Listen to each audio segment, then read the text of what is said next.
Okay, yes, so welcome. Very excited for this evening. And you know how people always have a beautiful assistant to distract? I don't have a beautiful assistant, but I have got a handsome accomplice. How would you speak it, brother? And I've also got Pastor Louis.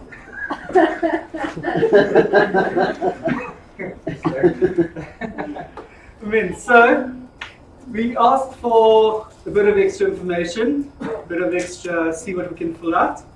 So I've got some good news and some bad news. The bad news is, because the school holidays means none of us have to be up early tomorrow morning. We haven't closed yet.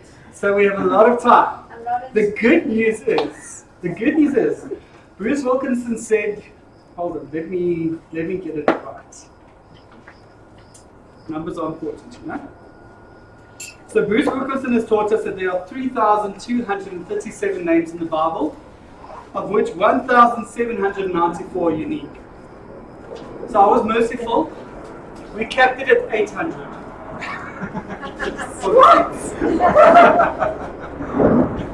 So we only did 800. So make yourselves comfortable. There's a coffee station. Hope you have lots of pen and paper. Okay, no, not quite 800, we're close. Okay, so we're going to walk through our stages and see what we remember, what we can fill in, and yeah, let's go for it. So primeval is our first period. So this would be the spiral. Bingo, thank you. So our first character that we got there was Adam. There we go. Can you all read that? Yes. Okay, that's good. Okay, so Adam and Eve. Can anybody remember what the two memory pigs were? Fall of man and Full of man and... Can I with the muffins? see. Oh, temptation. There we go. Temptation. Cookie for you. Okay, yes, cookie for you. So Adam and Eve were our first people. Temptation and the fall. But does anybody know what the name of the first two children were? Good. So their sons, their first two, were Cain and Abel. So now Cain and Abel were brothers, obviously. And there was a time where God wanted to bring a sacrifice. And one of them did a good job, the other one not so much. So Abel's offering was acceptable to the Lord, Cain's wasn't. I always remember it. Why couldn't Cain bring an offering that was acceptable to God? Because he wasn't able. So you have Cain and Abel. Cain killed Abel out of jealousy and God marked him. Maybe there was a mark on him so that nobody would kill him, but that everyone would know what he did.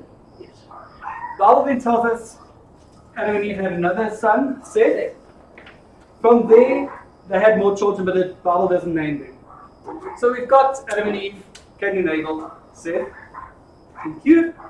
From there, we have a very great man named Noah.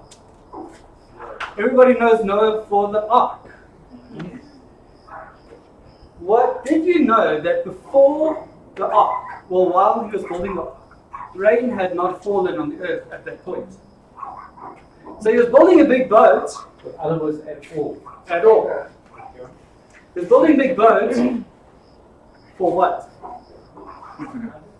That he built a way. Because God had commanded him to, and he was faithful. His family was saved. A bunch of animals. And we know that when the flood eventually subsided, the ark came to rest on Mount Ararat. So then we had Noah. And, pardon? Yes. Thank you. Yeah, he wasn't. Cool. So, round about this time is when Job takes place. Remember, he's one of the poetical books. Okay, so that's where your first poetical book falls in, Job. In primeval. So Adam and Eve, Cain and Abel, Seth, Noah, Job. All of these happened around about this time. So that concludes our walk through the primeval. From there we go to the patriarchal. Excuse the drawing, this is supposed to be a crescent. Does anybody remember the main two, or the main character there? Abraham. Abraham. Memory pegs being? Joshua and Isaac and Ishmael. There we go. Sorry, there we go. Isaac and Ishmael. We're going to do it a bit differently. So the crescent goes that way, which means we start here. So we're going to start with Abraham and Sarah. Because his wife was the main character, let's be honest. Before we get to Ishmael and Isaac, he first had to have a wife. So remember, it started off with Abram and Sarai, and then God changed their names to Abraham and Sarah. So we're just going to focus on Abraham and Sarah. Now, Sarah had a handmaiden named Hagar. So they had the child of promise, and Sarah was the impatient one, not Abraham. She said, this is taking way too long. Go have a coffee date with my maidservant, bring me a son. Abraham's like, cool, I'll do it. And off they went. And from there, Hagar and Abraham had his son Ishmael, who we know is the father of the Arabian nation, the Arab nation. So that's where that started. So Hagar got pretty proud, and she started rubbing it in Sarah's face. You know, I've got a son. I got it. It's my child. Sarah cried. Eventually, we know that the promise was fulfilled in God's time, not theirs. They had Isaac. This is where your two memory pegs come in, Ishmael and Isaac. So now when Isaac came along, then Sarah mistreated her handmaiden. And she sent Ishmael away into the Hagar and Ishmael into the desert. Now if you read, Abraham wasn't very fond of the situation. Because remember, it might not have been the promised son, but it was still his son. So he had that affection, but he did as his wife had commanded, because the angel said, I will take care of them. And when they went into the desert, that is what happened. So off they went. And what's interesting to note as well, we'll end it there. All right. So they went in there. Time then came for a sacrifice to take place. Because remember, God said, go ahead and sacrifice your son Isaac to me. So they journeyed and they went to sacrifice. With that, if you look carefully at what it says in Genesis, they go up to a point with their servants, and then Abraham says, the lad and I are going to go to pray, and we will return. Note, he says we will return. He already had faith that he would be coming back with Isaac. Why? Because God had promised him, he'll be the father of many nations. This had not taken place yet. Isaac was a teenager. So he knew if Isaac died, the promise died, God could not lie. So even if the point came that he had to kill Isaac, he then believed that he could be raised from the dead. So off they went. Isaac asked his dad, okay, so where's the sacrifice? Abraham says, God will provide the sacrifice. And we know as Abraham was about to kill Isaac, angel came to told him to stop. He looked and he saw a ram in the thicket. Now it's important to note it was a ram and not a lamb. Because the ram was the substitute. Now if you look at the whole story, it is already a prophecy of what is going to take place with Jesus that comes down. Jesus was the Lamb of God. So here, ram came into play. And Isaac was saved, didn't die, and carried on. So eventually the time came now for Isaac to find a wife. But now they wanted him to have a wife amongst his people, not amongst the foreigners. It was very specific. So the servant went out and he asked God for revelation. One second. And he eventually found, well, not eventually, but he found a wife. named Rebecca. So now we have Isaac and Rebecca's story that takes place. And they have a wonderful life together. And they ultimately they then have 2 sons.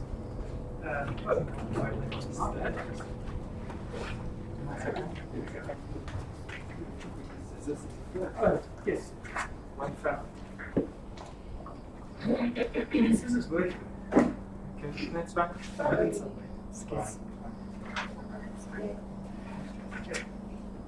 Alright, so they had the 2 sons.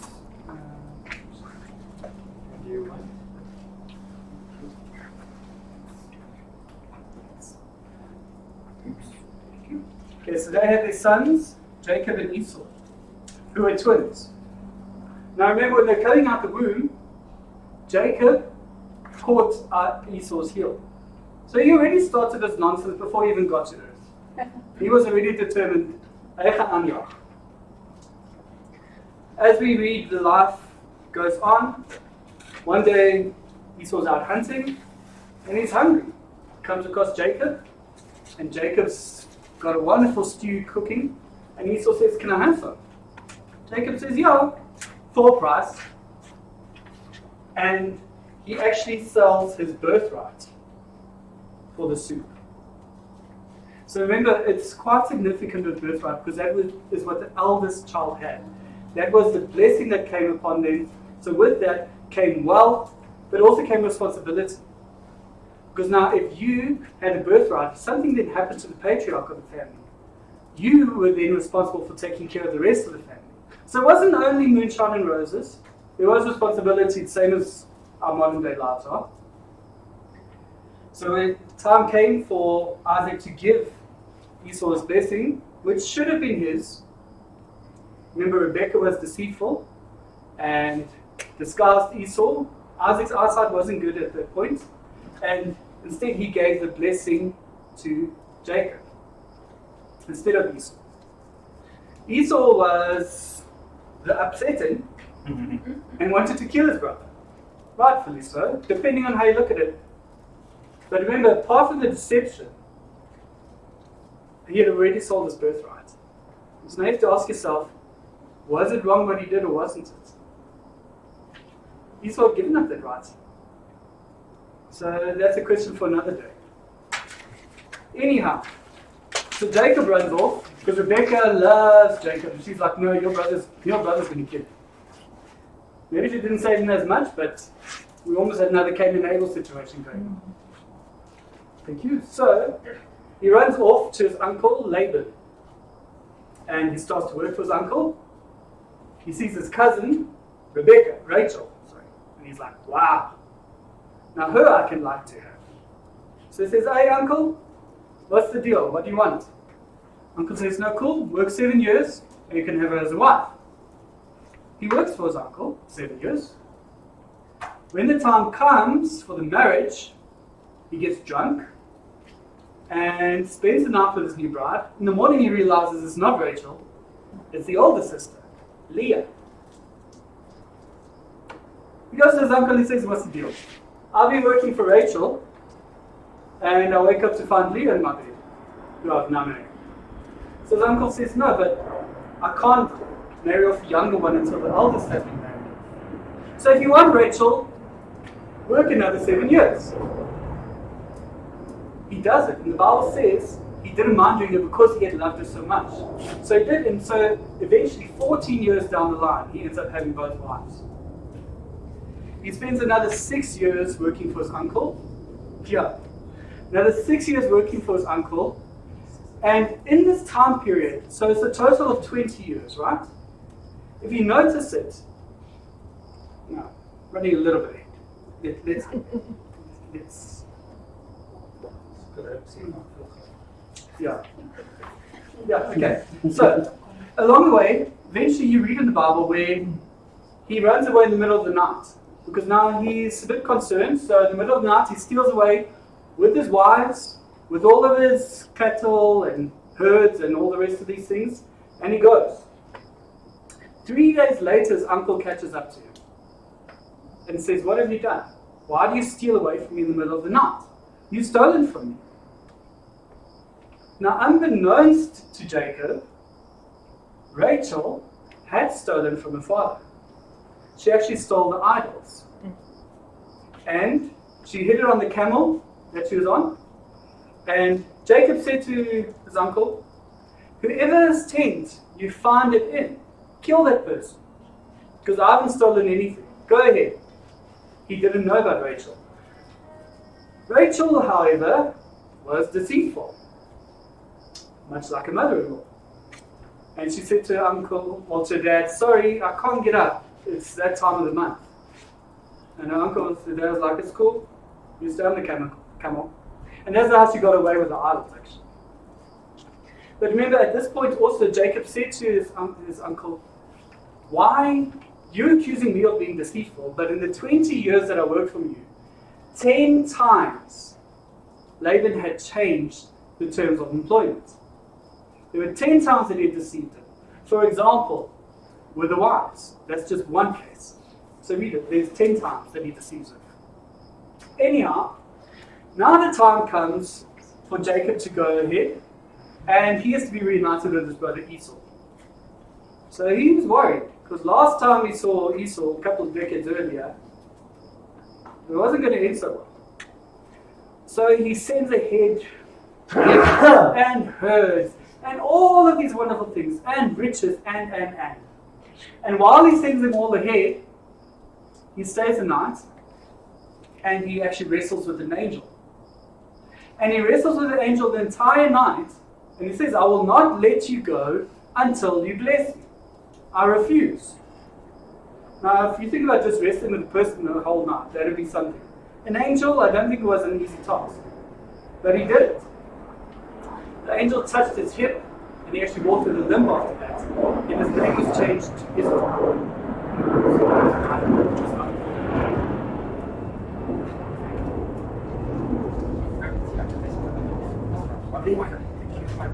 Thank you. Here we go. Right, so originally we have Jacob, the man, and he becomes Israel. Now, this is where, remember like Bruce said, some of the names are not unique, and this is one of the things we have to take into account. Because we've got the person, Israel. Later we're going to deal with the nation of Israel.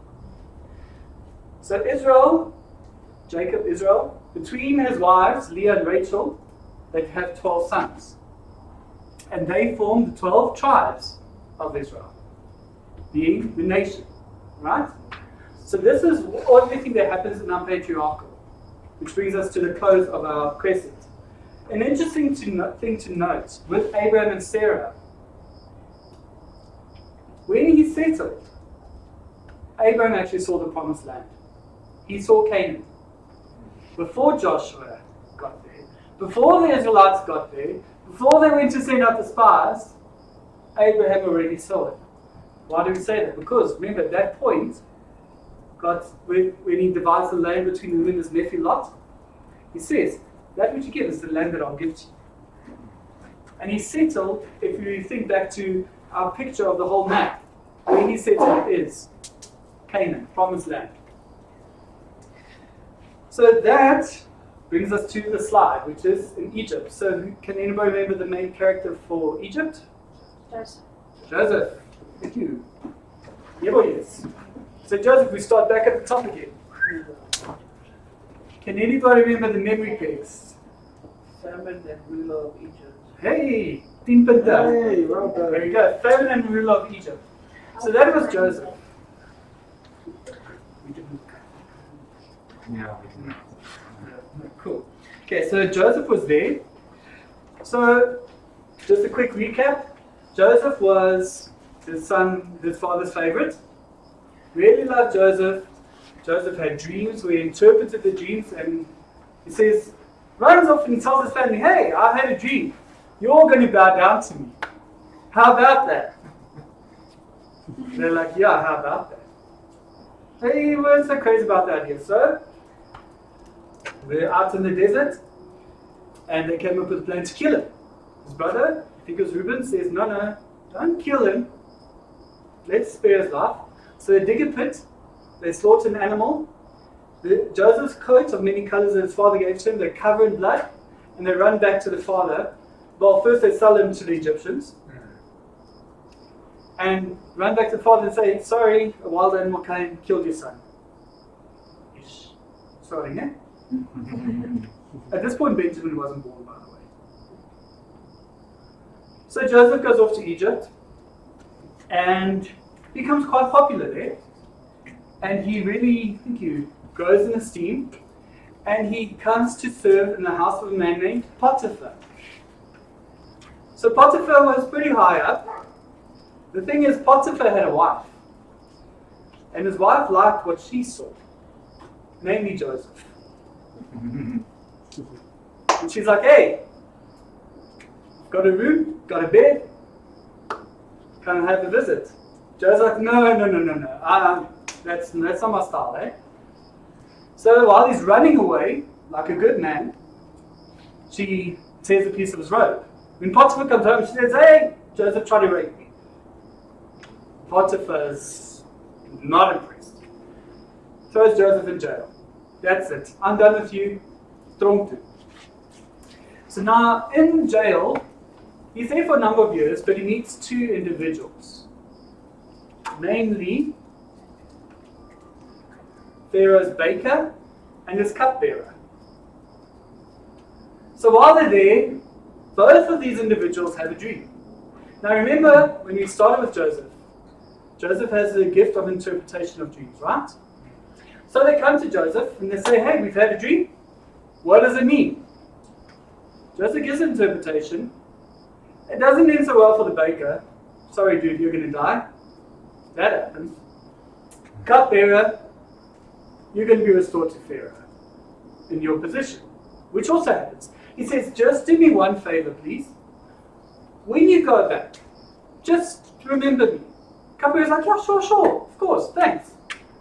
He gets restored and forgets about Joseph. He carries on his life, Joseph carries on in jail. That's my bet. Famine comes along, well, Pharaoh has a dream, and he can't interpret this dream.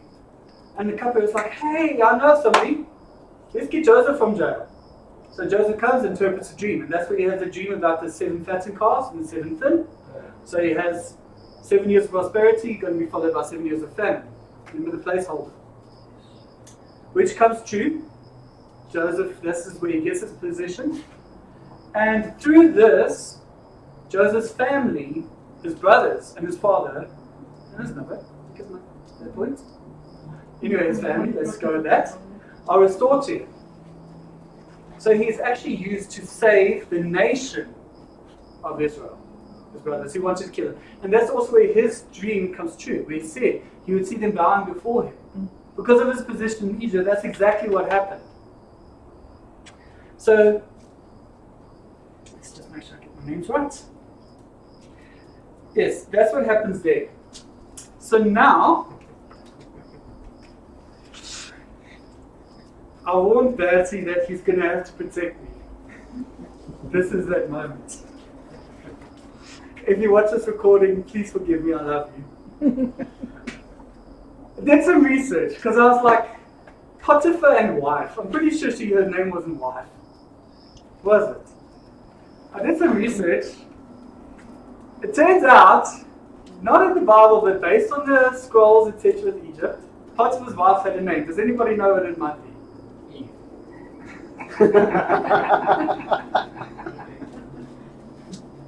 Zuleika.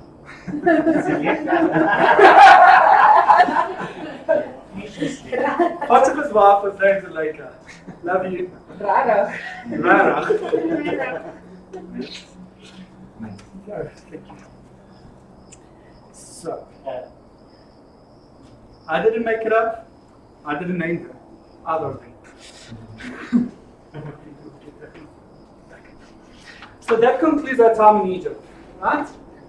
Because now from Egypt, remember, now God needs to raise up a deliverer. Who is? Moses. That's right. Right. Is everyone still with us? Cool. Should we stop before we continue that one and take a breather? Are we following the story? Yeah. Sorry. Ten Okay, cool. Commandments. Yeah, because remember, I can talk.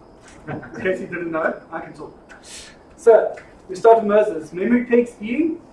Exodus and Ten Commandments. Hey, hey. Cool. Yeah. What's Exodus? Yes. Yeah. Thank you. Yes. So Moses is a deliverer. Remember, at this point, they're all the babies are going to be killed. Moses' mother hides him, puts him in a basket.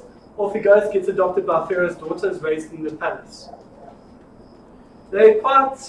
He's raised as a prince of Egypt, essentially.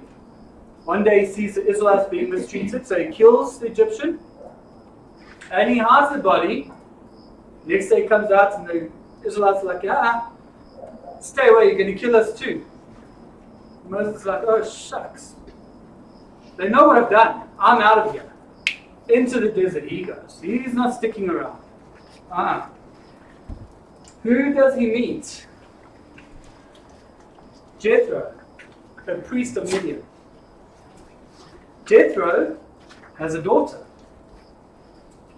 Her name is not priest. Thank you. Her name is Zipporah, who becomes Moses' wife. So, why do we want to mention Zipporah by name? You know that Zipporah actually saved Moses' life. See, there was originally a covenant established with Abraham, where the males had to be circumcised, because that was the mark of the covenant. Moses wasn't exactly newborn when he was adopted, meaning he had already been circumcised, so he knew the covenant, he knew what the law would be. What he didn't know at this point was all the plans that God had for him, which would be to deliver the Israelites. Okay, he had an idea about that maybe at this point, but the Ten Commandments, let's face it, wasn't in the cards as far as he knew. So God was actually about to kill Moses, and then Zipporah circumcised his son, and God's anger was abated. Why so harsh about something like that? Because, think about it, how can God use Moses to bring about the law when he himself is not keeping the law? He can't give a law if you're not going to abide by it. So that is one of the things that Zipporah did for her husband. So we know Moses liberates the people, off they go into the desert. But now remember when it came to Pharaoh, and he was like, I have a speech impediment. I can't speak. God says, it's cool. I'll give you your brother Aaron. He'll be your spokesperson. And along with Moses, so Aaron goes, helps with the performing miracles, speaks to Moses. Eventually they lead the people out. They have another sibling, Miriam. Remember, Miriam was the one who actually came to Pharaoh's daughter and said, I know of somebody to look after him. His mother. Yeah. So that's Miriam, who was a prophetess, by the way. And she even has a song. It's called Miriam's Song. Read it in Exodus. Quite beautiful. So those are Moses' siblings. They're with him in the desert. God obviously has got big plans for Aaron, because Aaron is now made the high priest. Remember the whole tabernacle? Moses goes up, gets the commandments. Aaron's a priest, comes down. What has Aaron done? He's made a giant calf. Because, hey, these people they said they wanted a calf. So I brought them a calf. We didn't know when you were coming back, if you were coming back. So we decided we're going to go and God fortunately forgives Aaron and Moses for his rash actions with the Ten Commandments that he breaks. And they establish the bloodline. So this all takes place. We know that they wander through the wilderness, and when we get to the conquest. But before we get there, another character who we encounter in this time period is a man by the name of Balaam. Has anybody heard of Balaam? Balaam had a donkey. and it's not Old MacDonald's farm, that he had a donkey, and Balaam didn't want to listen, so he was beating the donkey. And God actually gave the donkey the ability to speak. Balaam was like, well, okay, I might as well listen. This donkey's talking. Wat sê Afrikaans nou van Balaam? Ekskuus. Balaam in Afrikaans. Dis dit nie so. I don't know. It's the Afrikaans translation. Balaam? Balaam? Balaam. I'm guessing. I don't know that, unfortunately. Yeah, so that was Balaam. So now, do you remember when it was touched on, we're getting to the prophets, right? Remember, a prophet is called, whereas priests were because of their lineage. Aaron had 2 sons named Nadab and Abihu. I'm not talking from Aladdin, it's in the Bible. You can find their names. Why do we mention their names specifically? So remember, Aaron, high priests, therefore sons are priests by right of their lineage. Aaron's sons weren't very good. And they actually presented, I'm going to get the right wording. Thank you. Yes. Okay, so they presented foreign fire. Because remember, when the tabernacle was established, that fire was lit and that had to stay on at all times. That was God's fire, right? So they presented foreign fire, their own version of it, which is obviously unclean before the Lord. God did not abide any uncleanliness, let alone breaking of his law, especially by his own priests. And they were killed as a result of that sin. That was it. So there's another 2 characters, Nadab and Abihu. From there, we get to the conquest. The person in conquest is?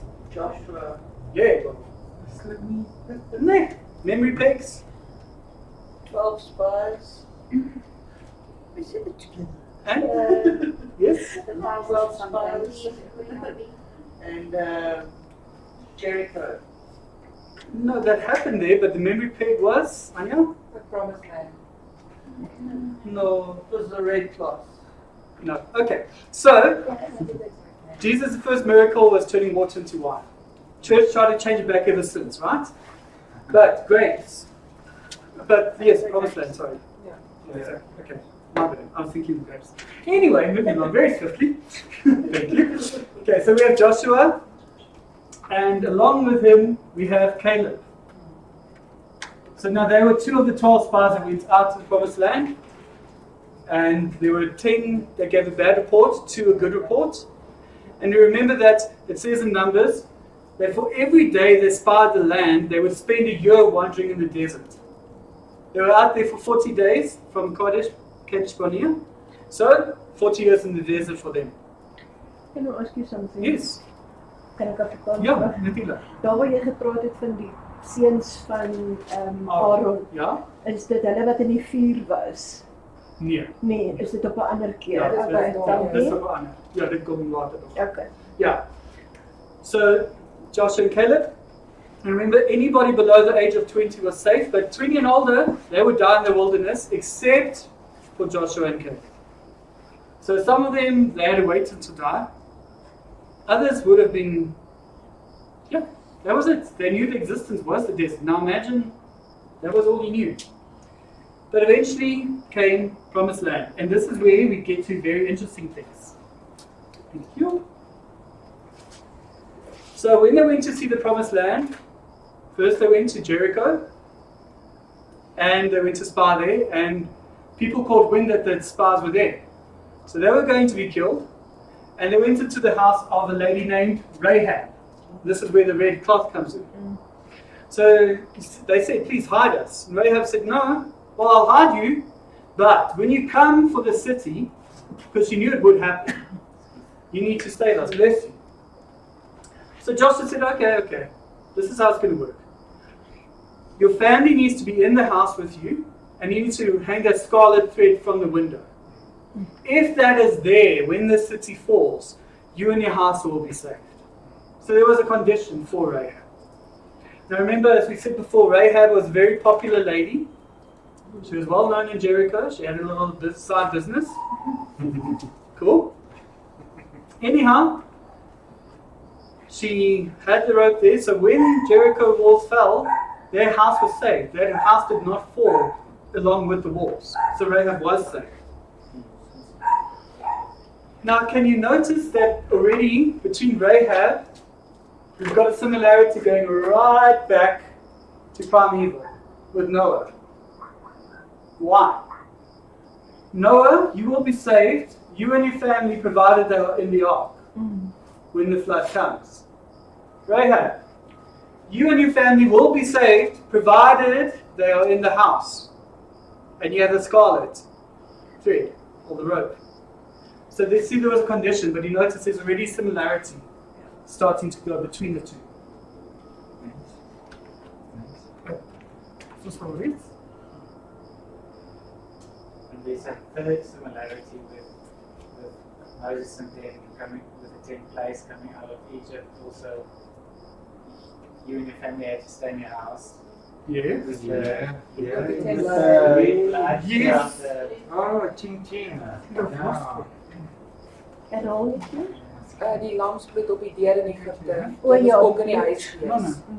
Just have come Well, you know, honestly, if like the second part, it's quite interesting to me that Naniel thought that Yeah. Abram actually knew the prophetic words spoken that I saw the father listen by now. Yes. And for me, that was just interesting again that he holds on to it. But so many times we don't hold on to the prophetical that has been spoken over our lives in the physical body, and then you sort of Yeah. punt for me. So it's important to hold on to the prophetical that's spoken. 100%. And we're going to see it again exhibited in a while. Once again. Because remember, that wasn't there. It took years and years before the promise was fulfilled.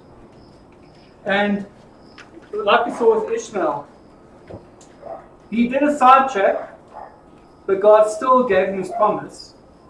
And unfortunately, because he wasn't waiting, all that happened there was he created extra headaches for themselves. I'm not saying there's anything wrong with the Arab people, please.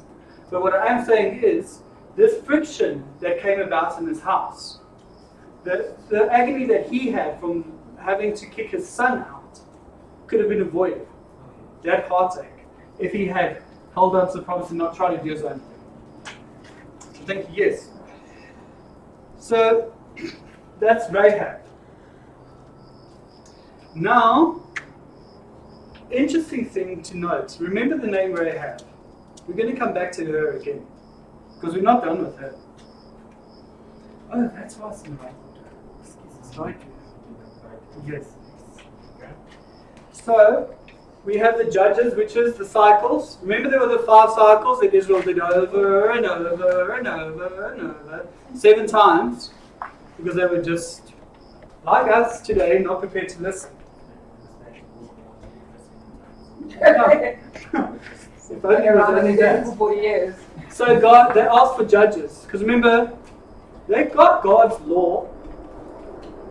They had God's law. They had the cloud, the pillar. They had miracles. Oh, remember with Joshua? The Jordan River parted, like the Red Sea had parted. The Jordan River parted. So they had miracles there.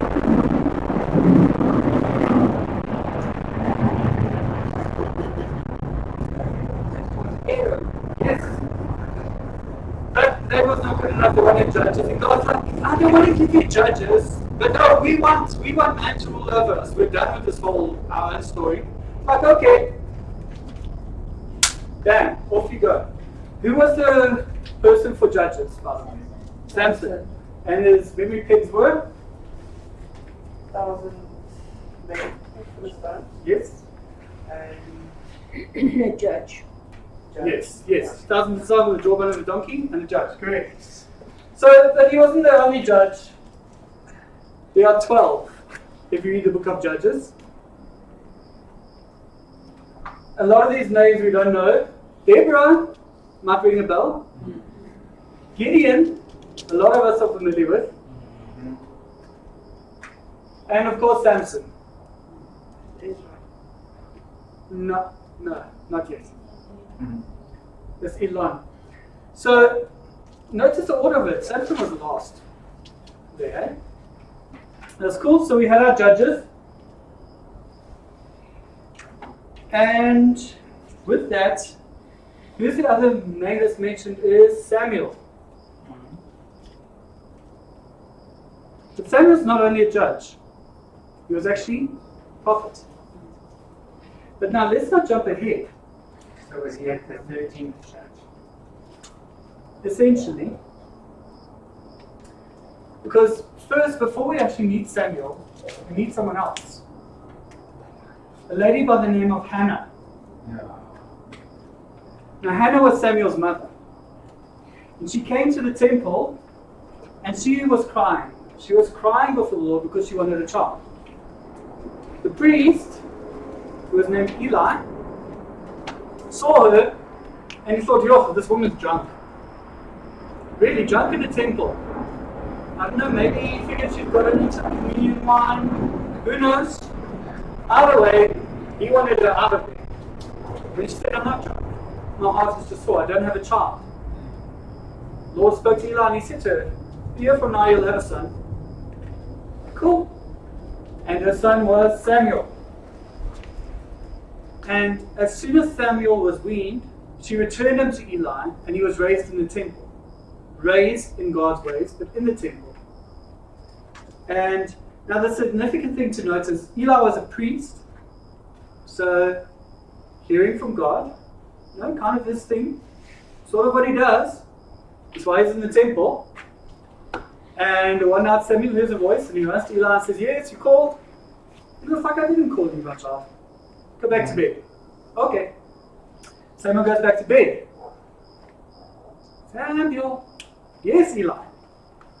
I didn't call you. Go back to bed. Okay. Samuel. Yes, Eli. And then Eli clicked, hey, if it's not me calling, it must be the Lord. It's like, if you hear it again, say, yes, Lord, here I am. Samuel goes to bed, hears the call, and it's the Lord. And the Lord starts speaking to Samuel. Samuel was a prophet. He judged, but he was a prophet. And Samuel, we know, was quite an important person. So you see, remember, Samuel had a dual office. And it's happened before in the Bible when we speak of dual offices. In other words, you can operate in one area, but it's not necessarily the only area that it operates in. Pastor Cindy, Pastor Teacher Cindy. Samuel, prophet and judge. See, there are many examples that go, as we go through the Bible, you'll find them. So, just because you have one calling doesn't mean it's the only thing. But also, what's important to note is, for example, God gives you a prophetic word, and you speak that word, that doesn't make you a prophet, just because you're operating in the prophetic. You can have the gift of prophecy. If you think about it, interpretation of dreams is a prophetic ministry. But we don't say Joseph was a prophet. I haven't read that the Bible lists him as a prophet. But he had the ability, the gift, to interpret dreams. So yes, Samuel, dual office. Eli, unfortunately, we see a comparison between Eli and Aaron. Aaron's sons, it aangejaag, and they were killed. Eli's sons, het ook aangejaag, and they were also killed. When Eli heard this, he actually fell over the chair and he broke his neck, and that's how he died. So it's unfortunate that history sort of repeats itself. But you see, there are comparisons, things that happen. But we're not going to dwell there. We've got exciting things. We carry on in our story. So now, Samuel was there, and thank you. Around this time of the Judges, we have another book. Anybody remember the book of Ruth? Historical book. It takes place here. So here we have three characters, Naomi, Ruth, and Boaz. So Naomi was Ruth's mother-in-law. She had 2 sons. They both died. Ruth and another woman was married to the sons. And Naomi said to both her daughter-in-law, go. I can't do anything for you. You're young. Marry someone else. Have a life. Have a family. Off you go. The other sister left. Ruth said, no. Where you go, I will go. Your people will be my people. Your God will be my God. Remember Ruth? The Bible says Ruth the Moabite. Moab? That name ringing a bell? Right? Moab. That was where Ruth is from. She was from Moab. Anyhow, Ruth eventually meets her husband, Boaz. And Boaz becomes a kinsman redeemer, so he redeems her, he marries her. Now,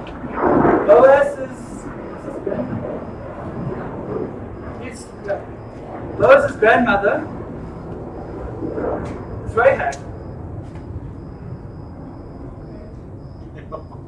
Freaky stuff is freaking cool. And if we look at the lineage,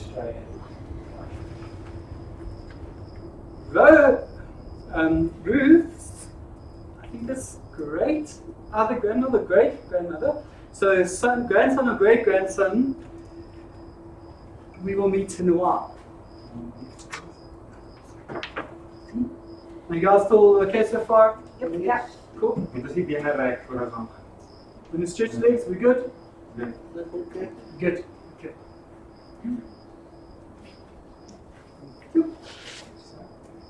Can I just ask to connect into my coffee glass?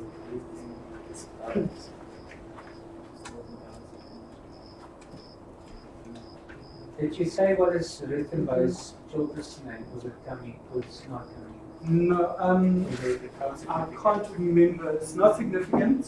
Well, in the, yeah, in the Bible. They're not part of the 800 names we're covering today. But I'm sure you can see why we easily could have covered 800. We've still got a long way to go. There are many walls. Right around the house, wrap around. Telling you. So, Samuel, because now the judges aren't good enough, now we want a king. We want a king, says Israel. King, king, king, king, king. Samuel's like, no. Remember God? If you look back, Adam and Eve, right and primeval. What was the intention all along? What was God's intention? His intention was to fellowship with man. To have a one-on-one, to have face-to-face. Remember, Adam and Eve walked with God in the cool of the day. In the garden. That was God's plan. Before the fall, before temptation, all of that wonderful things. So God never intended for man to rule over man. Instead, He told Adam and Eve, have dominion over the animals, over the earth. Be fruitful, multiply. That's what I want you to do. No, He didn't say, rule over each other. That wasn't His original design. That was not His plan. So now, in United Kingdom, we see the fruit of this, unfortunately. So Samuel anoints the first king named Saul. Saul, the Bible says, stood head and shoulders above the rest. So he was a tall man. He was a good-looking man. God had a type when He anointed kings. He was a good-looking man. And at first Saul was good. He was good. But now we're starting to get to the kings. So this is where life starts to get a bit interesting. Because this is where the trick starts coming in, right? So, how many of us are there? Thank you. I'm walking as well. I'm a good helper. You are a fantastic helper. Okay. Don't read through all of it yet, ne? Don't read through it all yet. Okay, thank you. So, I'll tell you when we start working through these. So we're about to hoeveel get to nog? Ja, ze staat klaar. that. 30. Nog enetjie? Nog één. Nee? Okay, dis fyn. Okay, we're good. Okay. So we're going to start getting to these. Anya. Altyd jy. Altyd hy. Altyd jy. So skerp. Yeah. So, first king of the United Kingdom is Saul, but he's not the main character that we learned about. Who was it? David. Stick him over here. David's baby face.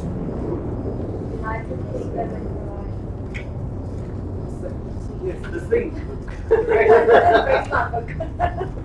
Oh.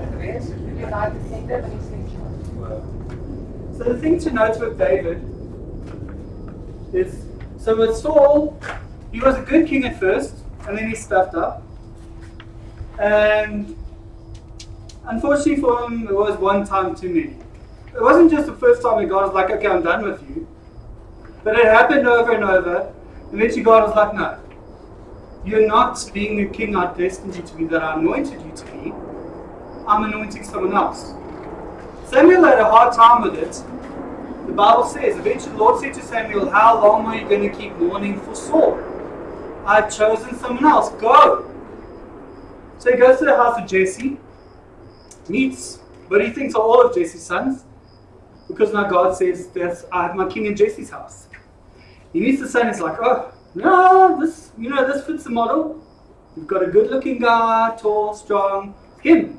No. Okay, how about this one? No. And so the parade goes. And then God's like, no, I haven't chosen any of these. Samuel says to Jesse, okay, so are these all of your sons? It's like, no, I've got one more, but he's a shepherd. He's out somewhere in the bush. Samuel's like, bring him. We're not eating until he's here. And that's how we meet David. He gets anointed when he is 15. Overall in the Bible, David is anointed 3 times. This is the first time. So if you want to find out, go have a look. We're not going to cover those 3 now. But he's anointed 3 times. Then he goes back to being a shepherd, kills the bear, kills the lion. And one day his brothers are out fighting a war. And Jesse says, okay, go take your brother some food. David's like, cool, he gets there. Okay, so what's everyone up to? The brother's like, no, well, this the giant is terrorizing us. And David's like, I'll fight him, I'm not scared. The brother's like, what do you mean? Go back, be a shepherd. Back is here. Back. Nope. David gets sling, 5 stones. We know he knocks Goliath on the head. He falls, he takes Goliath's sword, chops off his head.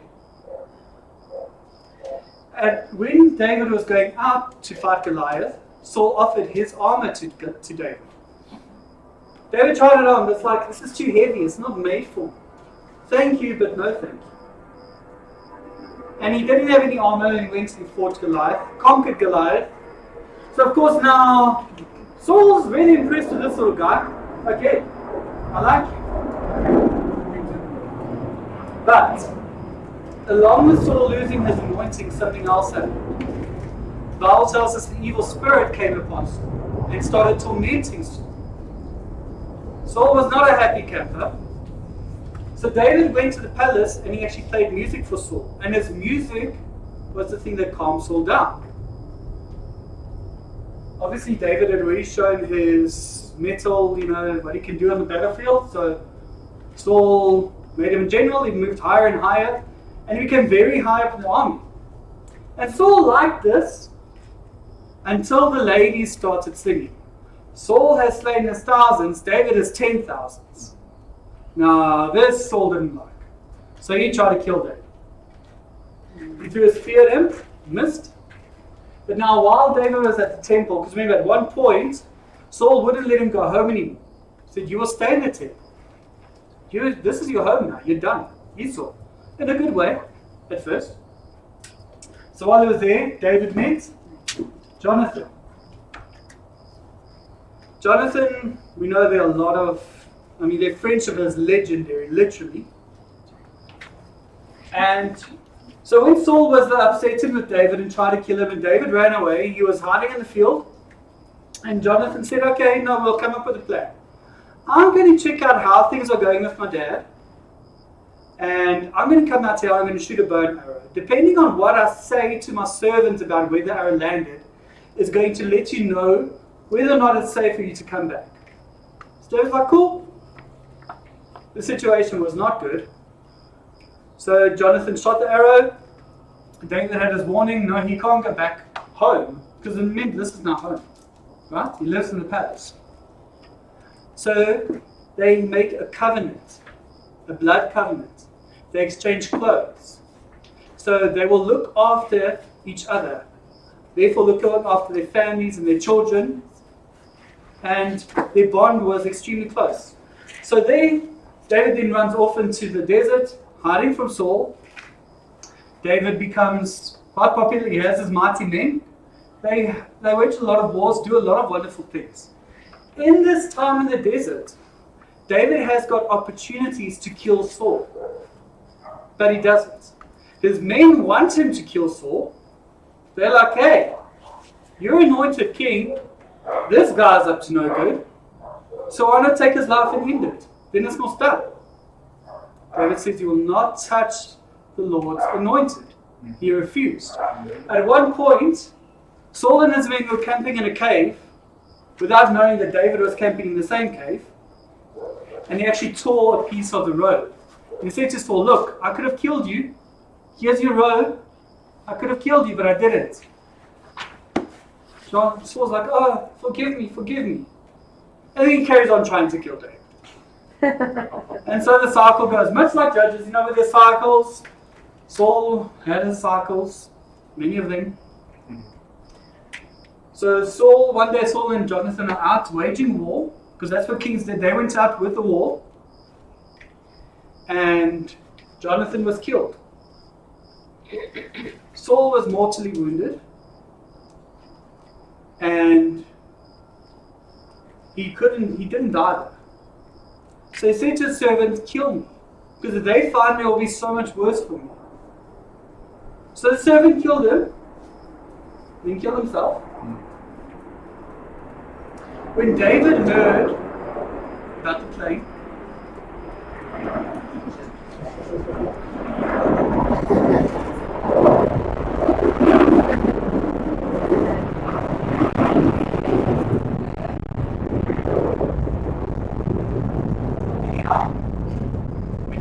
about this, he was actually so upset that he killed the servant who killed Saul.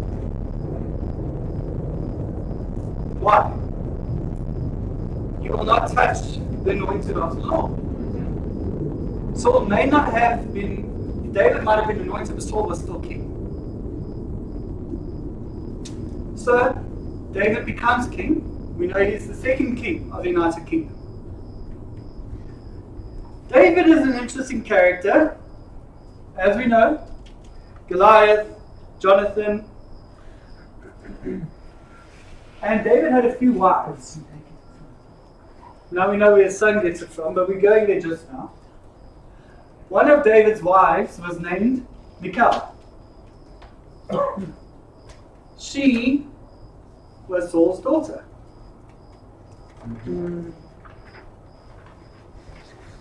Now Michal, princess that she is, married to the king, she has a pride, right? I mean, you're a king, you behave like a king behaves, you don't do unkingly things. We have a reputation. Because David comes dancing before the Ark of the Covenant, that he dances all his clothes off. Michal stands, watches this from the window, and she ridicules her husband. Like, you can't do that. What's wrong with you? David was dancing with joy for the Lord. Michal became barren because of that. That was her punishment. Why? Not because David was naked. That has nothing to do with it. David was celebrating before the Lord. He couldn't have cared less about what people think. That's not where Michal's mind was at. Anyhow, so Michal becomes barren. Thank you. David has a few sons. One of whom, I'm just going to put up here, his name, pretty much like that. Absalom. Sorry for Absalom was everything a king's kid should be. Good. I'm so long. So Absalom had everything that a king should have.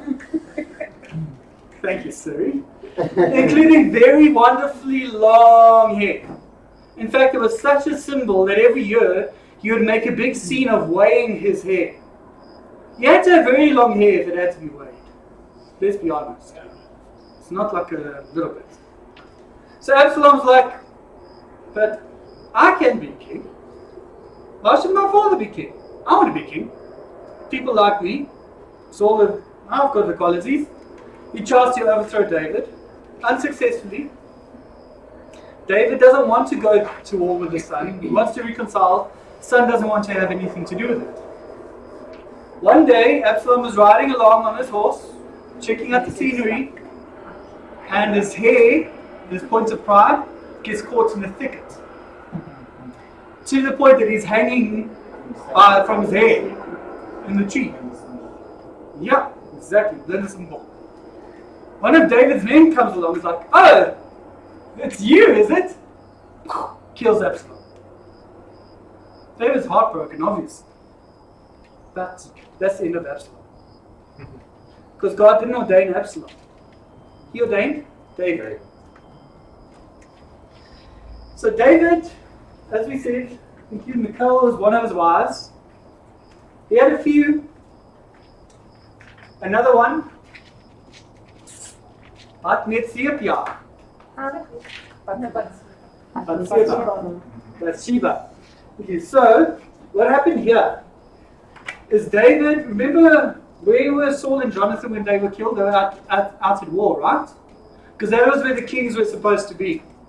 David wasn't where he was supposed to be. He decided he was going to chill at home. And he's on his palace roof one day, and lo and behold, he sees a very lovely lady taking her bath on the roof across there. So either the buildings were close together or David had really good eyesight. I don't know which it is. But he liked what he saw, and he had her brought to his palace. And he slept with her. Now he knew that he had done wrong, and those days they didn't have protection and contraceptives and all those wonderful things. So David has Uriah, Bathsheba's husband, come. He's like, go home, be with your wife. Because thinking, well, if she gets pregnant, no one's going to know because her husband's home. Uriah, being a very good man, is like, I can't go and be with my wife when my men are out there in the battlefield. I will sleep outside, which he does. So David hatches a plan. He gives Uriah orders, sealed orders, and says, when you get back to the battlefield, give this to the general. Cool. Uriah does it. What does the instructions say? Put Uriah at the front line of the war and then pull back, leave him on his own. Which they do. Uriah is killed. So, no problem, right? Now he takes Bathsheba for his own wife because Bathsheba's pregnant. Their son dies. Punishment. And this, I believe, is where we start to look at our papers. Because it starts to get interesting. So look at the first one. This one here. That's where we're going to start working through. So we had Samuel, who was the prophet, who anointed Saul. Samuel also anointed David, who was a good king. Oh, it doesn't cover the other one. Okay, anyway. So, it's Nathan. Then Nathan comes to Ahab. Yes, it was prophet. Yeah. Okay, there was a prophet with an N, forgive me, I can't remember his name. Anyhow, comes to David. Brass is with him. So David repents, and this is where Psalm 51 gets written. Create in me a clean heart, O God, renew a steadfast spirit within me. Cast me not away from your presence. Take not your Holy Spirit from me. Restore unto me the joy of my salvation. Psalm 51. Verbatim, that's sort of the gist of it. God blesses him, forgives David, and he has another king. Another son. Well, the son was a king.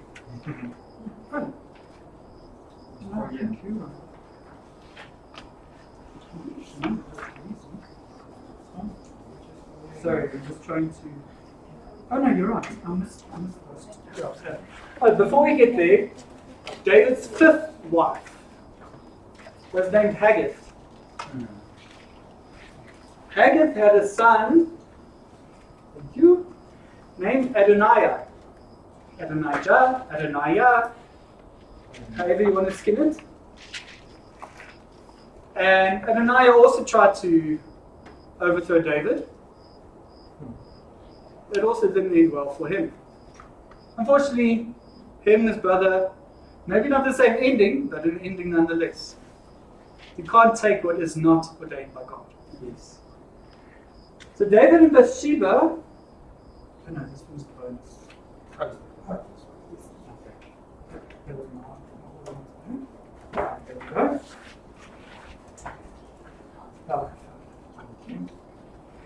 So David and Bathsheba have another son named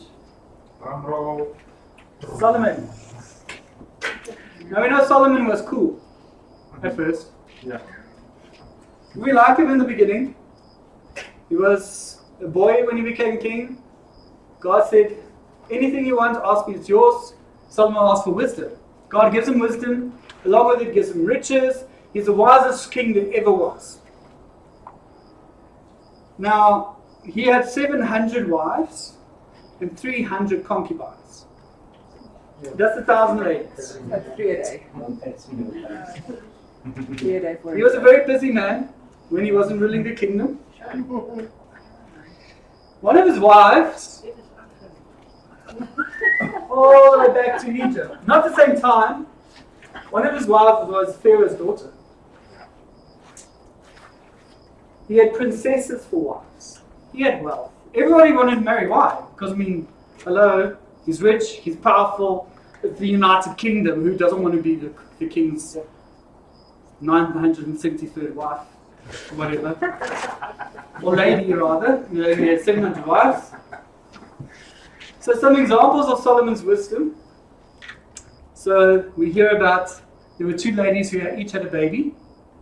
And during the night, the one smothered the other one. So the next morning, the wives came to Solomon with a problem. It's like, well, she smothered my child in the night, smothered a child, and now she stole my baby and says it's hers and she won't give the baby back.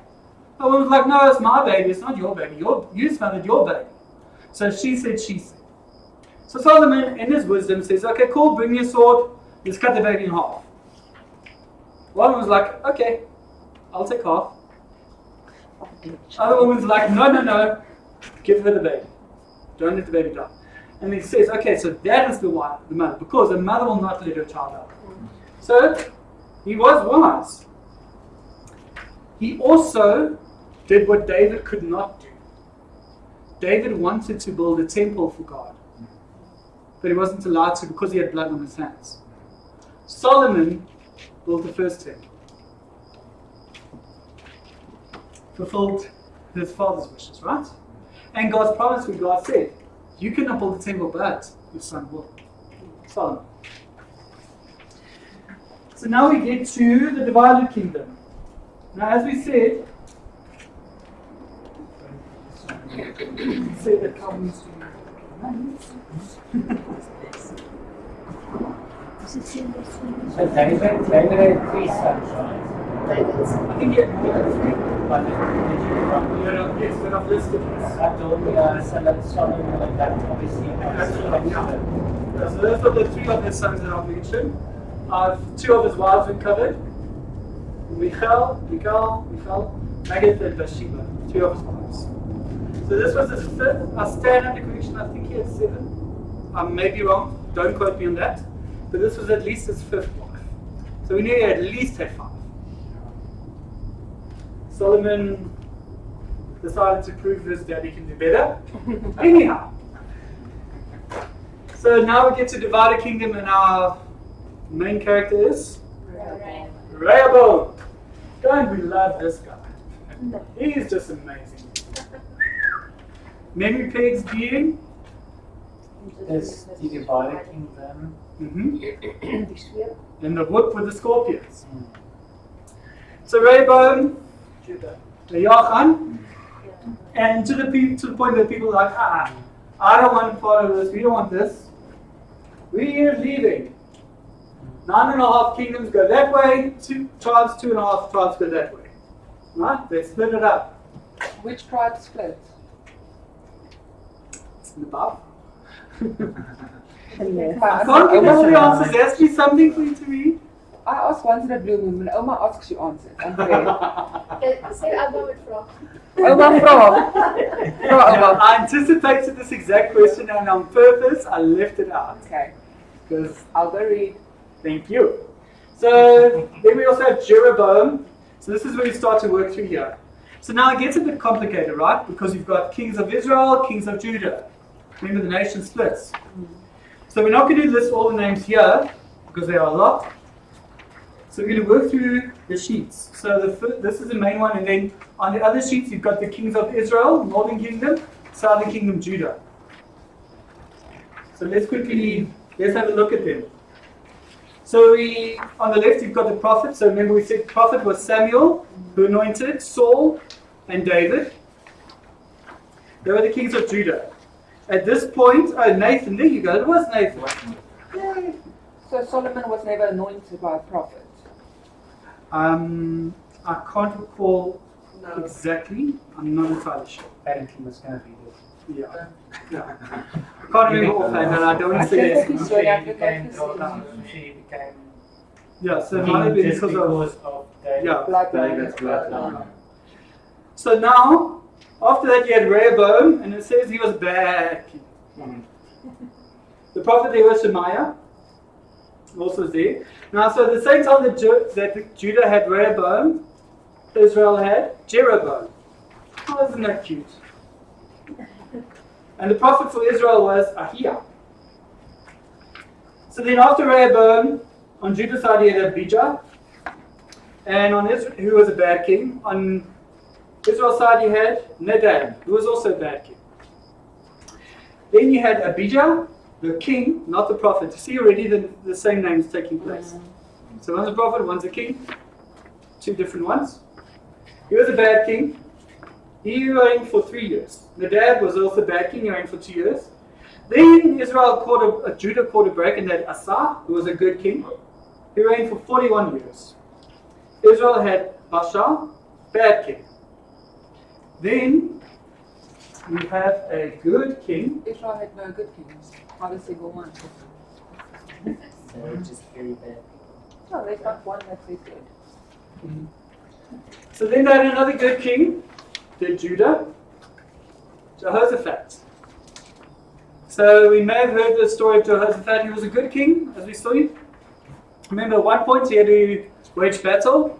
He came there, and the Lord said, "All you have to do is show up. You don't have to fight. Just show up. I'll do the fighting," which he did. Jehoshaphat, good king. We like Jehoshaphat. While Jehoshaphat was king for 25 years, Israel had a few kings. They had Elah, bad king. Zimri, who was a king for a week. Yeah, didn't go well. Bad king. After we got Omri, bad king. Now we have somebody we have to pay a bit of attention to. Ahab. He was the worst. You got bad, you got very bad, then you got Ahab. That's right here, very, very bad. Exactly. Trying to put worse than brackets. Yeah, if you look on the other sheet, so on the other sheet, this one, Omri was extra bad, Ahab was worst of all. Okay. So this is also just to give dates, because just to get an idea of how the timelines work, because it gets very confusing. Remember what Bruce said, is this is where the crisis of the Old Testament takes place. And we can see it here. God said, kings were made to rule over you. People were not made to rule over people. But they did. So Ahab, oof, he was a character. Extra bad. Extra bad. You know, he was worst of No, all. but extra bad worst of all. Yeah.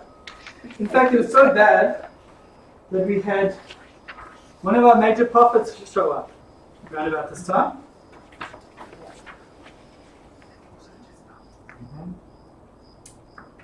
Yeah.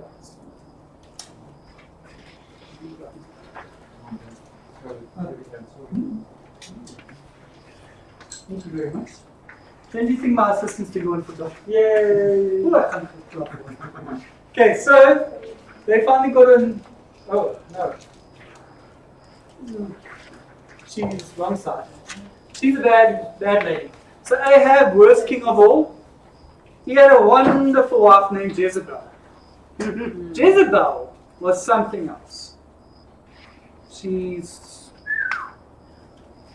We're speaking about the Jezebel spirit.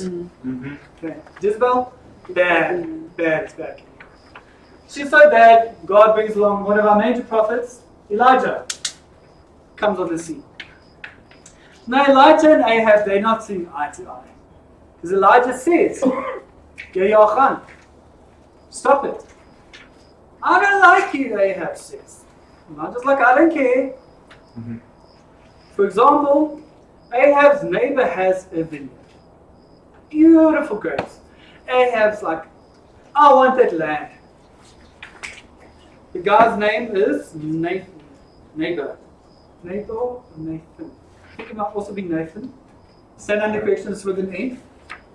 I get these confused, sorry. Anyhow, he didn't want to sell the land to him. And Jezebel's like, well, you're the king. Just take what you want. So, he kills the dude and takes his vineyard. Yay! I got my favor. Elijah comes along and is like, I see what you're doing. Stop your nonsense. Jezebel's like, oh, who do you think you are? You don't talk to my man, that. I can your doy. Jezebel serves Baal. That's her God. So, Elijah's like, right, come, let's have a competition, you and I. Let's go up to Mount Carmel. You have 400 prophets, I'll stand here on my own. We have an altar, sacrifice. Whoever's God brings down the fire, they are the God. Agreed? Agreed. Cool. Off we go, and the prophets of Baal are going ape. They're cutting themselves, and they're crying. And Elijah's mocking them. It's like, maybe your God's sleeping. Come on, shout louder. They shout louder. They cut themselves more. They go ballistic. Nothing happens. Elijah's like, okay, enough. Cool. Bring me some water. Covers the sacrifice in water. Praise. God brings down fire. Consumes that with the water. Licks it up all around. And consumes the other bull. And then Elijah has the prophets killed. False prophets, right? Off they go. 400 of them. Jezebel does not like this at all. Now she's like, Elijah, I will kill you. You are dead. Deader than dead. So Elijah has this amazing encounter, miracle. God shows up and he runs away. Because he's terrified of Jezebel. Because he's human. He goes and he hides in the cave. There's a mighty wind. There's a noise. And there's a still small voice. And that is where God speaks to him. While he's here by the river, God sends ravens to feed him. So does that sound familiar? Wilderness, right? Manna, quail, birds coming to feed. They've got Elijah. Ravens coming to feed him. So there's a lot that happens with Elijah. We're not going to go into all of it. But there's a widow in Elijah's life. Not like that. And he goes to her because there's now a famine. And he sees the widow and he says, bring me some water, please. And while he added, bake me a bread. The widow's like, I only have enough for one bread. Once it's done, I'm going to die. I'm going to make the bread, feed it to my son, we're going to starve to death. We're done. Elijah says, make the bread for your son, but bring me some first. So she does, and God does a miracle. As long as the drought is there, your oil will not run out. And it did not. To the until rain was restored. So that's Elijah's widow. Now, another man pitches up.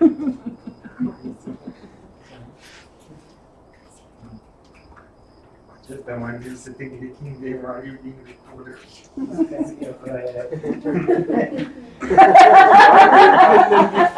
Dis so by die divided kingdom waar al hierdie goed gebeur. Hy kort 'n prophet. So we have Obadiah. But do not confuse this with the prophet Obadiah. This is an administrator. This is Elijah's dude named Obadiah. So just throwing it out there, remember there are multiple names. Obadiah. Here's one of them. There's another miracle where the war is raging and Elijah prays for the sun to stand still, which it does. Yeah. Okay, Elijah. Now, Elijah had another guy that worked alongside him named Elisha. So if you want to remember who comes first, think alphabet. J, then S. Elijah, Elisha. Elisha learns from Elijah. He's also a prophet, right? And says, I want a double portion of what you have. Elijah says, okay, cool, we can do that. If you see me taken up, you can have the double portion. Elisha's like, cool, let's do this. And Elijah tries to get rid of Elisha. Go back, he says. Go. Elijah says, I'm not going anywhere. I'm with you until the end. I'm not going. There's a mighty wind. Oh, look, chariots of fire. Elijah gets taken up. Elisha sees it happen. Elijah's mantle falls. Elisha picks it up. And he gets a double portion of Elijah's anointing. The water was parted there as well. Yes. Yeah. Stop reading my notes. So, right after he gets the mantle, he goes to the river and he strikes the river with his mantle. It parts. He goes through. And here's where those youths come and they mock him. And bears come and eat up the youth. Anyhow. So remember how Elijah had a widow? Elisha had one as well. So Elisha stays by the lady. And she says, okay, but I have got no money. My husband's dead. My debt is from here to there. I'm never going to be able to afford it. They're going to take me and my son into slavery. Elisha says, just hang on. Tell me, what do you have now? So we've got oil. Okay, cool. Bring containers. As many containers as you have. And they're pouring. And they're pouring. Elisha says, okay, next container. The lady says, no, I have no more containers. Oil stops. Elisha says, okay, now take this oil, sell it, pay your debt. Live safely. She does. She has a son. Son dies. Elisha raises him from the dead. So you see the similarity. Widow. There's always comparisons happening in the Bible. Is daar 'n ooreenkoms tussen Elisha en Ruth? Wat haar No, I don't believe it's part of the lineage. No. wat 'n gevolg het tot No. It's very good. So, another thing that happens now, it's all good and well we hear about these big miracles in the Bible because they're important. But small miracles also happen. For example, one day they're out there and the guy's chopping wood and the axe breaks. And he says, but I borrowed the axe. Now what do I do? Obviously he didn't have money, otherwise he wouldn't have borrowed the axe in the first place. He would have had his own. So Elisha says, okay, it's cool. Throw the axe head in the river. Throws in. Elijah throws in a stick, says, pick it up. Picks it up, axe is restored. Might seem like a small, insignificant thing to us, but to that person, there was maybe a miracle that they needed. So God works in great ways. So in between Elijah and Elisha, we had another king in Israel, yes, named Hazael. He was bad. Then we had Joram. He was bad, and this is where Elijah and Elisha actually meet up. This is where they're together for a while. On Judah's side, you have Jehoram. Then you have Ahaziah. Not Ahaziah. You have Athaliah. who's a queen. She's also bad. On Israel's side, you got Jehu, who's bad. Elisha's there. Then, on Judah's side, you have Joel. Prophet Joel, remember? So, have I divided kingdom? Zechariah, prophet, here as well. Who was Joash, was a king, was a good king. On Israel's side, bad king, Jehoaz. On Judah's side, next year, Amaziah, was a good king. Jehoash, bad king. Another prophet to notice here is Jonah. Minor prophet, also takes place here. Remember he goes to Nineveh, doesn't want to go to Nineveh in a fish. As Philip pointed out, there was a river, it was a very big fish. You're not going to find a whale in a river, but there was a big fish there. Cool, so that's where Jonah happens. Then, on Judah's side, you have Azariah, in brackets Uzziah. There's a reason. Take notes of that. Good king, but take notes of that. On the other side, Jeroboam II, bad king. You have Amos and Hosea, minor prophets, the books, happening here as well. The next king is Zechariah. It's a king, Zechariah, not the prophet. King. Seems like it's confusing. And then you have Amos and Hosea again. Turn the page. We're not done. Then, on Judah's, get my facts straight, Israel's side, you have Shalom, bad king. He was a king for a month. The prophet there was Hosea. Then you had Menahem, bad king. Pekahiah. Oof, I'm having fun. Chris quite like it. Because now it's my turn to have the name. Say this. Bad king. Now, on Judah's side, Isaiah, major prophet, right? Okay, taking place here. Micah, minor prophet, taking place with the next king, Jotham. So, on the Judah side, Jotham, Ahaz, Hezekiah, who's a good king. We like him. Manasseh.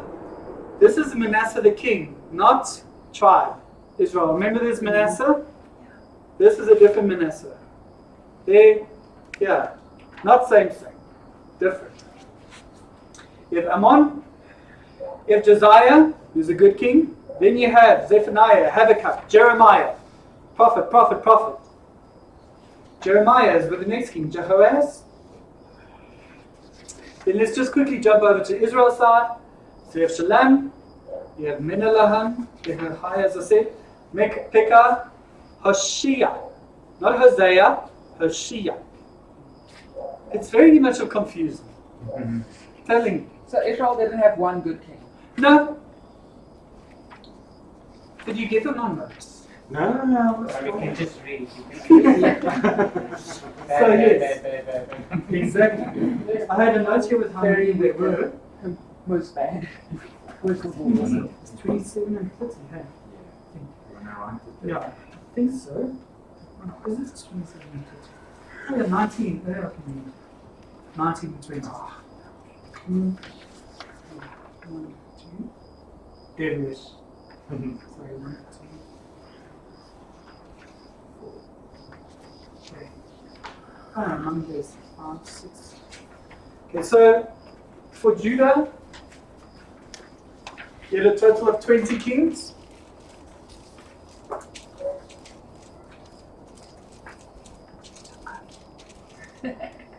For Israel, you had 19. Just taken with me, but I didn't. Israel, so we're just dividing our own line here.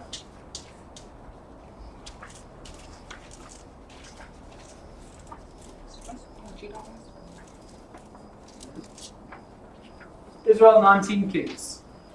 They didn't have any good ones. I think 1, 2, 3, 4, 5, 6. They had 7 good kings, Judah. Well, some were mostly good. But yeah. So, can we get press with this just out? Right, let me just push up. So before. No, can you split it? 10 minutes?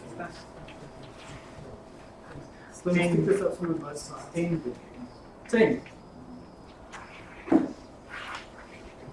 Okay, we'll quickly have a look. 1, 2, 3, 4, 5, 6, 7.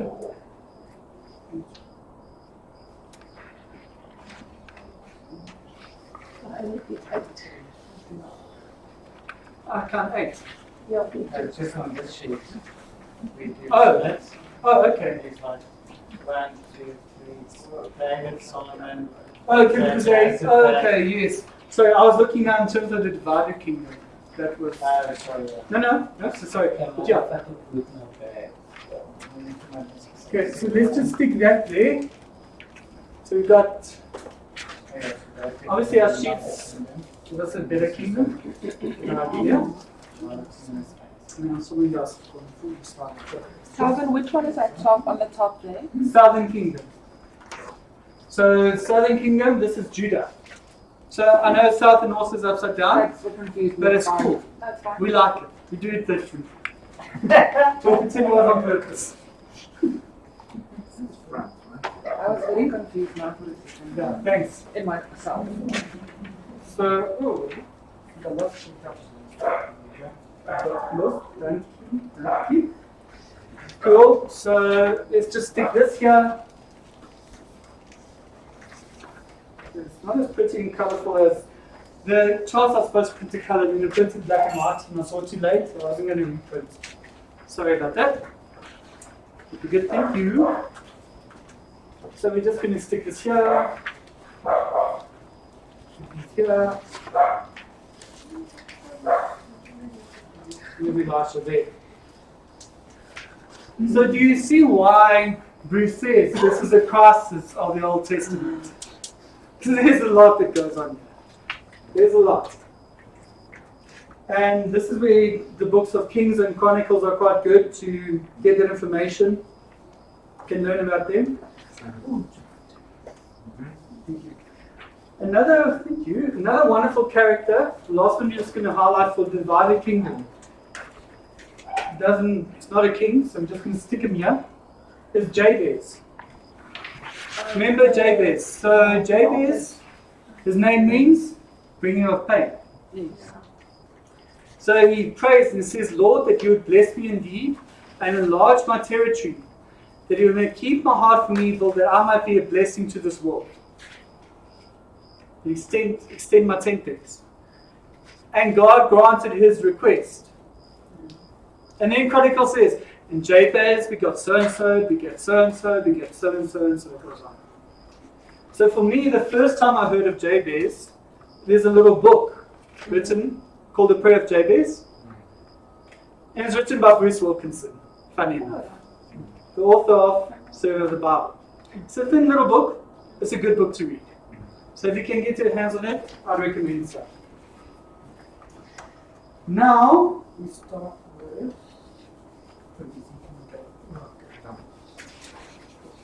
Is everyone still good? Yeah. I haven't lost you yet. Yep. Okay. I we're would gonna want lose to the watch the recording. recording afterwards. So. We're going to lose it now, sir. Why is it time out? I think the battery. Keep it on. Yeah. Okay, you can continue. Okay. Thank you. Thank you.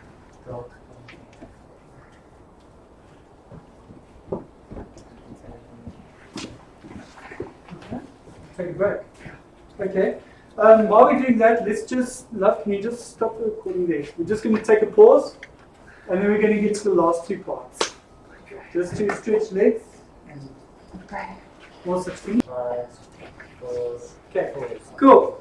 So one thing I missed the name. Remember how I said David and Jonathan had a covenant? Yes.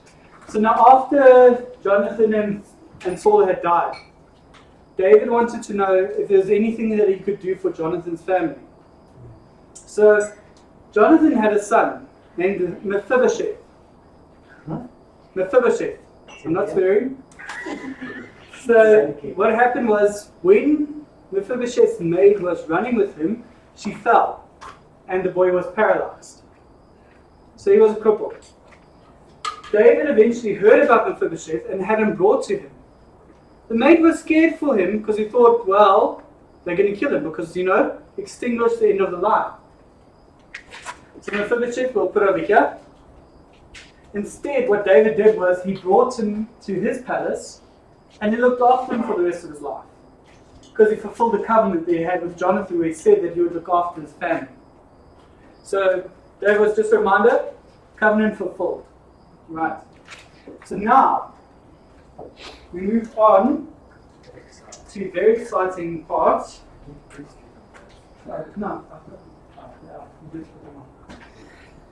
So the boomerang.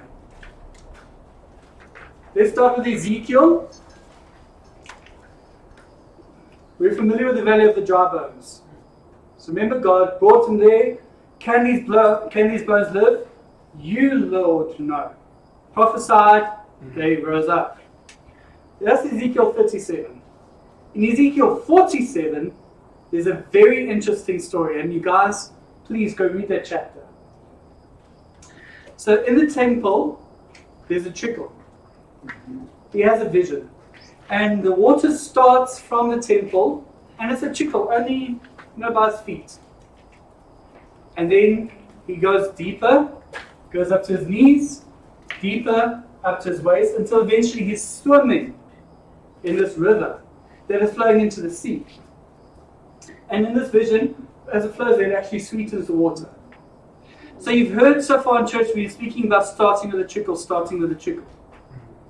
The basis for it is Ezekiel 47.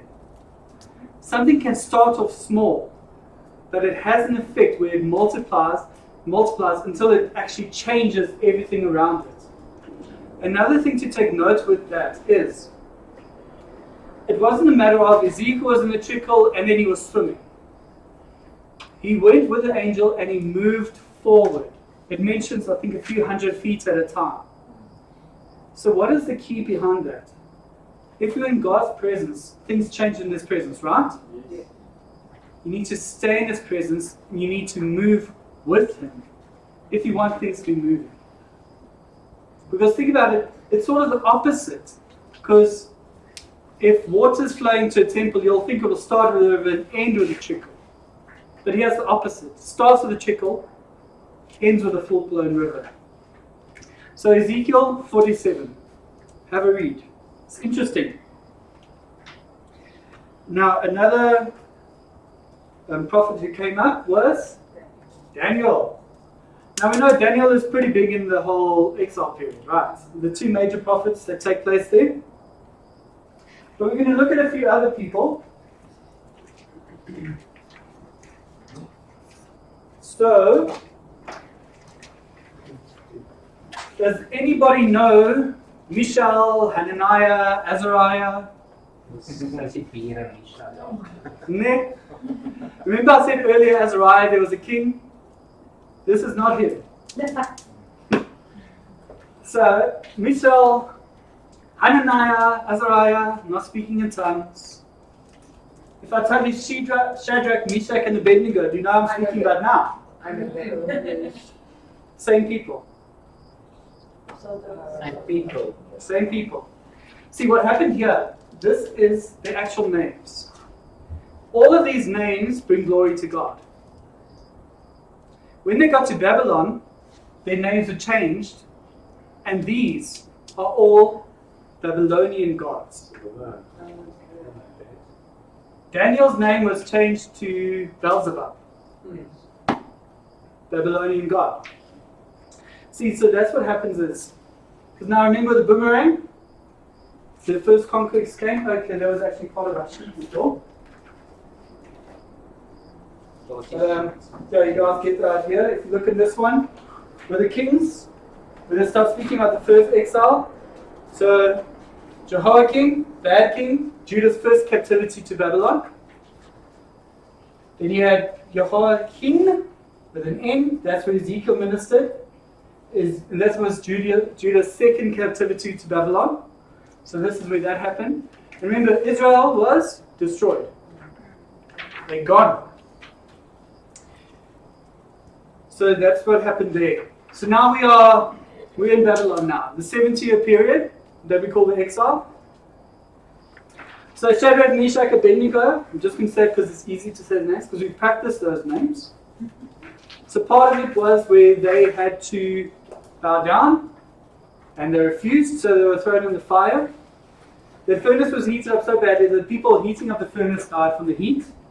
And when they were in the fire, another appeared. Omar, this is where you were asking? This is them. Now, what thing to note, when Daniel and his friends were taken captive, they were teenagers, about 14 years old. So we read the story, of the men in the fire. Changes their perspective when you start thinking of them as teenagers, doesn't it? Teenagers standing up. They've taken away, their names have been changed. Babylon is essentially trying to strip their identity from them, their God-given identity. But they still stand up for what they believe. Daniel, his points were memory picks. Wow. The new Pharaoh Statue. Yes. Lion's Den, the statue of the four kingdoms. Nee, Philip. Die moet so lelik gevang het nie. No, kidding. No, so, there's Daniel's Lion's Den, the four kingdoms that would come eventually, that would destroy Babylon. There were a few dreams here. Daniel interpreted the visions. Again, does it sound familiar? Daniel, Joseph, interpretation of dreams, happening again. So there you had the king. I don't know if I did his name. I missed one. Okay, so we go with Nebuchadnezzar. I forgot to print his name. He's also here. He's the pretty big king, right? The main king that we read about there. So that happens there. After the exile, because I'm not going to spend too much time here, we've read quite a bit about it. We've discussed it. So that's the exile. Now, when it's time for the return to happen, this is where it's really good. Did I print you mine? No, you said to write it. No, wait, yes, But he only comes at the end. So do you remember with the exile there were the 3 waves that took place? Yes. So the first one was? Yes, so Zerubbabel, sorry, the return, thank you, not the exile. He led the first wave, and they rebuilt the temple, first wave. Then, but before we go to the next person, there's a few side characters we want to read. Okay? Thanks. So during this period with Zerubbabel, you have another 2 of the prophetic books taking place. Haggai, minor prophet. Haggai. I always call it Haggai. And Zechariah. Not the king that we mentioned earlier, this is the prophet. So that's the one you're familiar with. Zechariah. Happens here during the return. And then there's a 60-year gap. And this is where a very interesting story takes place. And it's the story of Esther. It's a beautiful story.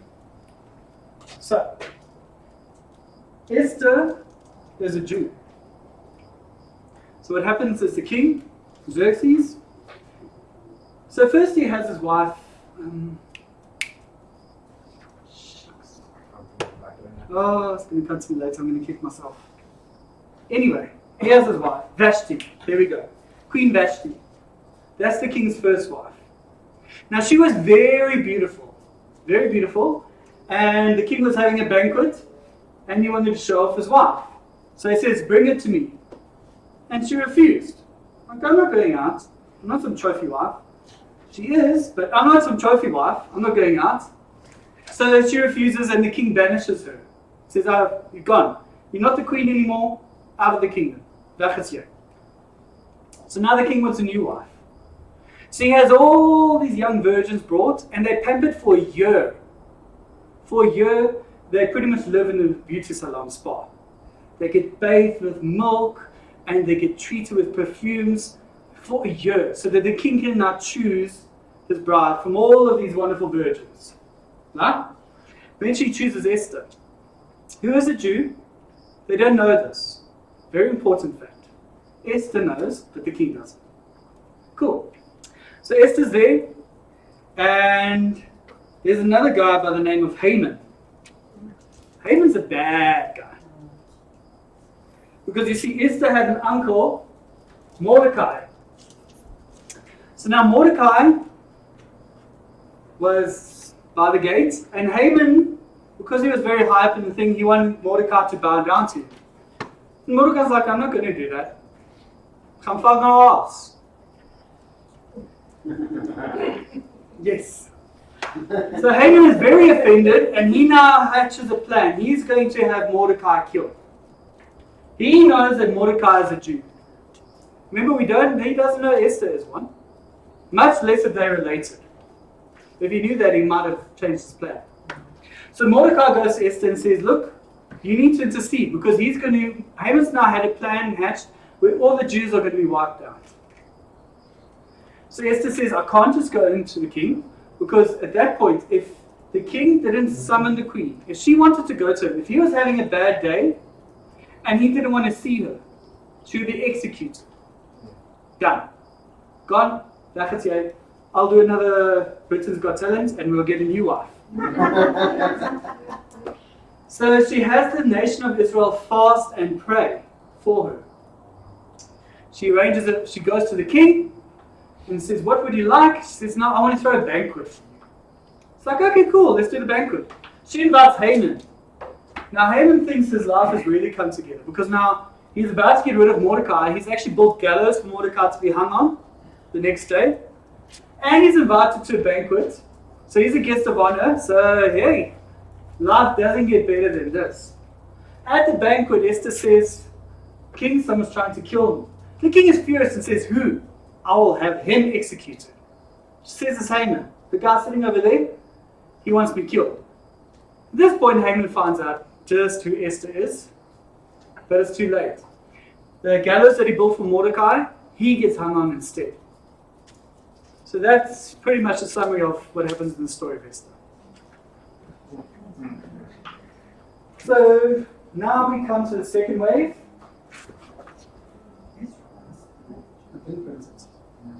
No, I didn't write it down.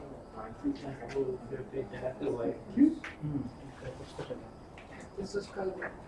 I forgot to print the name, so let's just write it in. Ezra.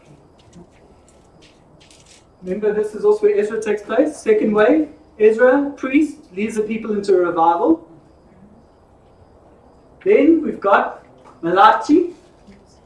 Malachi. There's an interesting fact that Miranda knows. She works for a Jewish company. Mm-hmm. And that celebration that they had last week, Yes. it's actually because that of that guy. Because of Of the Haman. Jewish people, because of the Jewish people escaping, like Haman wanting to kill the Jewish people. Sure. No, So that's it's still all. celebrated to this day. Yeah, that whole Yeah, feast for like Easter. we had a whole thing Yeah. that worked last week. Okay. Thank you. So yeah, and then we had Nehemiah. Remember, he's our main character with the return. So his memory pegs were Cupbearer and yes, built the wall in 52 days. So they went, they returned, they built it. Because remember what happened here was Persia came and conquered Babylon. That was when the first wave started, but it didn't just happen overnight. This return, the entire period, stands for about 103 years. That these three waves take place. So Daniel, who was here when it started, saw the beginning of the return, but he didn't live to see the whole return. Yes. But he did, too old, but he did live to see the prophecy fulfilled. So he lived through that period. So that is pretty much our in-depth recap of our Old Testament. So hopefully puts a bit more color to it. But yeah, I think definitely I've learned quite a bit. A lot of color for Louis. Yes, Louis sees all the color. Yes. Yeah, so it's interesting when you start reading it, we start reading the stories and you see names. And we can start seeing where they pop up throughout history. And as we saw with the whole thing, I mean, let me just quickly grab my book. The Bible's put together in a specific order, but we know it's not for chronological. It's for the periods, it's for what happens, the types of books that is there. So we have covered from Genesis through to Malachi. And these are the 10 periods. So depending on, I mean, we're going to, after the school holidays, we're just going to do a break and then we'll start the New Testament.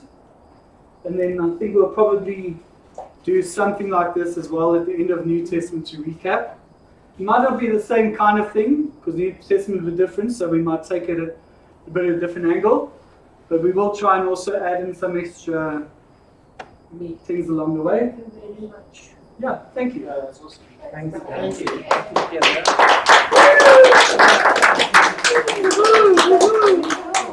Thank you very much, Pastor Louis.